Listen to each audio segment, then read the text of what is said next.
Oke, selamat pagi semuanya. Di hari Senin ini tanggal 22 Agustus 2022, seperti biasa video di pagi hari di channel Belajar Investasi Saham kita mau lihat news-news apa yang sedang terjadi di hari ini dan yang hari kemarin, weekend kemarin, yang mana mungkin bisa menjadi sentimen entah itu positif atau negatif untuk saham-saham yang dibahas, dan juga kita mau lihat IHSG prospeknya seperti apa untuk seminggu ke depan.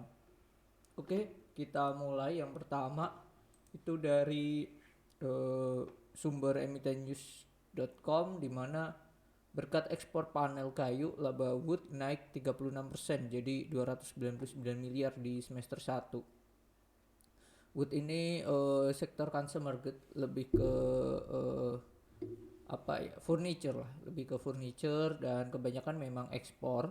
Membukukan laba bersih 299 ya 300 miliar pada semester 1 atau naik 36,52 dari tahun sebelumnya 219. Hasil ini mendongkrak laba per saham laba atau earning per share-nya jadi 47, di mana sebelumnya di tahun lalu di Juni 2021 itu 34,78, which is good.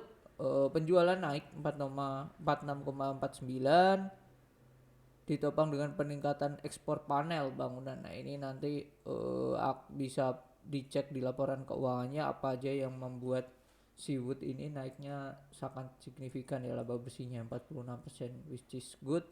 Dan juga karena pasarnya ekspor ya, dengan kurs yang dolar yang menguat akan ya menjadi nilai tambah juga untuk Wood. Oke, selanjutnya ada Rukun Raja. Catat laba semester 1 melonjak 977%. Wow. Jadi 2,81 juta US dollar. Wow. Raja. Nah, ini Raja ini salah satu pemiliknya itu adalah suami dari Ibu Ketua DPR RI, Ibu Puan Maharani ya. Jadi itu bisa jadi sentimen juga. Sentimen dalam artian ya mungkin dapat proyek atau yang lainnya, cuman Raja mendapatkan nilai yang menarik lah, terutama di tahun 2022 ini.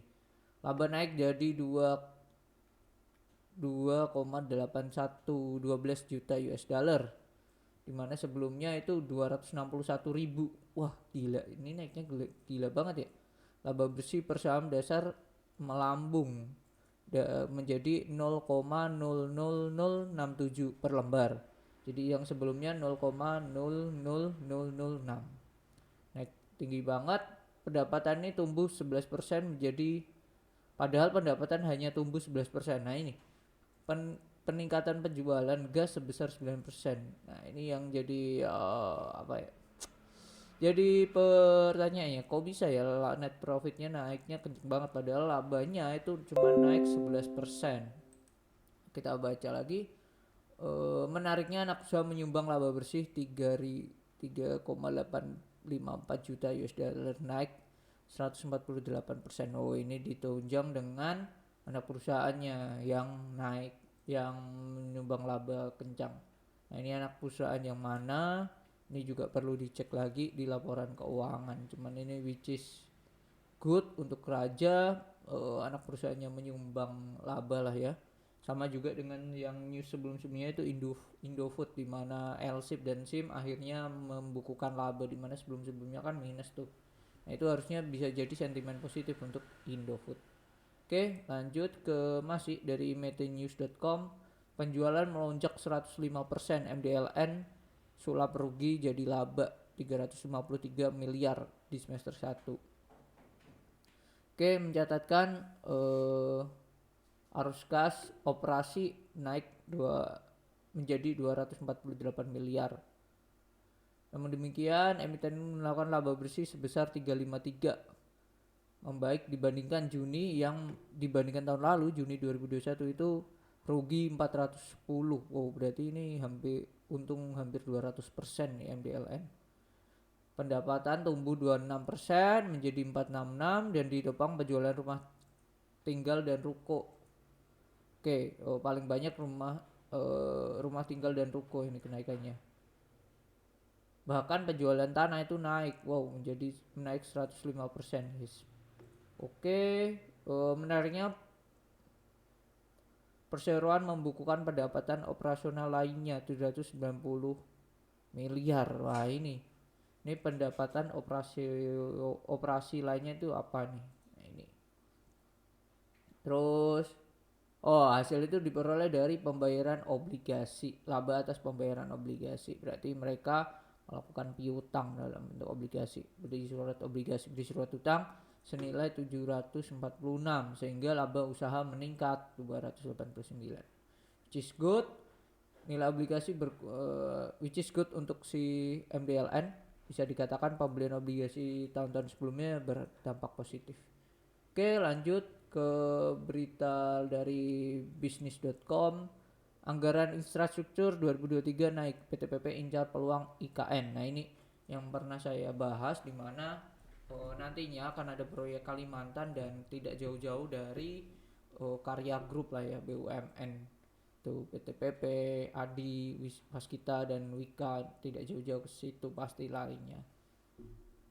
Oke, direspon anggaran belanja negara, pendapatan dan belanja negara naik, direspon oleh PTPP dengan menyiapkan target kontrak baru. Beberapa diantaranya merupakan proyek pembangunan IKN. Nah, kita lihat hal ini sejalan dengan strategi PPPP yang memang berfokus terhadap proyek-proyek yang dimiliki oleh pemerintah dan BUMN. Ya, tidak hanya PTPP ya, semua karya BUMN menurut saya ya akan fokus ke pemerintah dan itulah BUMN. Oke, pada 2023 saya sampaikan ada 125,2 triliun. Wow, ini anggarannya, anggaran kementeriannya. Sudah termasuk IKN sebesar 20,8 T. Wow. Untuk sarana dasar di kawasan inti pemerintah, baru dasar ya. Ini kata dari Menteri PUPR Pak Basuki. Anggarannya lumayan besar juga ya, 125 triliun, sorry. Pembangunan IKN tetap menjadi prioritas infrastruktur pemerintah tahun depan. Alasannya pemerintah menargetkan pembangunan kawasan inti pusat pemerintah dapat rampung 2024. Oke. Biar pemerintahnya segera berpindah ya, DSW dibangun lebih cepat, 2024 siap dulu nih. Oke. Itu lalu selanjutnya Sentra Tama, Sen ingin kuasai 397 menara, siapkan 1,17 triliun. Wow. Sen akan kembali akuisisi 397 aset menara dengan nilai transaksi diperkirakan mencapai 1,17, di mana sebelumnya ini akan mengakuisisi 289 menara. Sekarang nambah ke 397. Sebelumnya 600 miliar, sekarang 1,17, jadi hampir 2 kali lipatnya. Karena ini transaksi paling banyak sebesar 1,17. Oleh karena itu merupakan transaksi material yang wajib terlebih dahulu memperoleh persetujuan RUPS. Ini nanti akan ada RUPSLB. RUPST ini kayaknya sekalian. Transaksi oke. Dia menjelaskan pembelian menara pada prinsipnya dilakukan untuk menambah portofolio menara telekomunikasi yang dimiliki oleh grup Sen. Transaksi juga dilakukan untuk mengembangkan usaha strategi Sen yang pada masa yang akan datang. Oke, pada 12 Agustus menyelesaikan proses pembelian tahap pertama untuk akuisisi 289 menara dengan beserta dengan sarana dan prasarana dari PT Laksmana Swasti Prahida dan PT Texnindo. Berarti 12 Agustus sudah nih. Oke, berarti akan lanjut nih. Yaitu maka dari segi ekonomis keuangan, rencana transaksi pembelian 289 tower akan penambahan milik LSP dan TGP oleh CMI adalah wajar. Jadi akuisisi tersebut termasuk, ini menurut Direktur Utama Sen yaitu Jan Reiman, akuisisi aset sekitar 4.000 menara telekomunikasi yang diakuisisi oleh EMA dari Indosat Ooredoo pada 2021. Setelah akuisisi ini, kepemilikan menara Sentratama mencapai lebih dari 9.000 situs menara di Indonesia, meningkat hampir 2 kali lipat. Wah, which is luar biasa ini untuk Sen. Nah, 2 kali lipat. Nah, yang jadi pertanyaan adalah Sen ini lawannya ada 2 ya di sektor menara ini ya, yaitu si TOWR dan juga Tebik. Akan tiga perusahaan ini akan bersaing. Oh, dan juga ada lagi yaitu pemerintah, itu Mitratel. Nah, ini akan menjadi persaingan yang ketat. 4 raksasa ini siapa yang jadi terdepan, nah itu patut ditunggu dan disimak ya. Kini video kali ini kita ke IHSG-nya. Kalau melihat seperti ini, IHSG-nya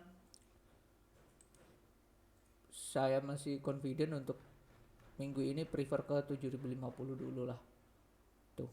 Kini tuh skenario saya masih tetap ke situ 7050 menuju supportnya sebelum nanti kembali naik lagi. Kini tuh video di hari Senin pagi ini semoga bermanfaat dan selamat menyambut hari Senin ini dengan bahagia. Sampai jumpa.